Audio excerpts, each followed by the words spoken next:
সদ্গুরু, শেষবার কবে আপনি কষ্ট পেয়েছিলেন আর সেটা কাটিয়ে উঠেছিলেন কিভাবে? আপনার নিজের ভেতরে যা হয় তা আপনিই ঠিক করেন। আপনি কষ্ট বাঁচবেন নাকি আনন্দ? আনন্দ। আমারও একই চয়েস।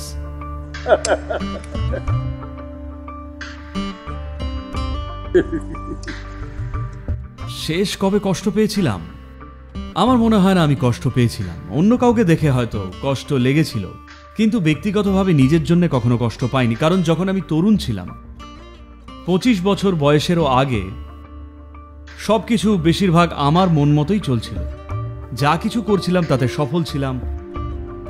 হ্যাঁ, এখানে ওখানে ছোটখাটো সমস্যা হতোই, কিন্তু তেমন একটা ভ্রুক্ষেপ করতাম না। কারণ তরুণ বয়সে তেমন একটা দুশ্চিন্তা হয় না। একটাতে ব্যর্থ হলে অন্য কিছু চেষ্টা করেন। তো আমার মনে হয় না আমার জীবনে কখনো বিশেষ কিছু ঘটায় গভীর দুঃখ, কষ্ট বা সেই রকম কিছু অনুভব করেছি। না, অন্য মানুষের দুঃখ কষ্টকে নিজের বলে অনুভব করেছি বহুবার। কিন্তু সেটা ছাড়া নিজেকে এমনভাবেই গড়েছি যে আমার ভেতরে আমি যা চাই শুধু সেটাই হয়।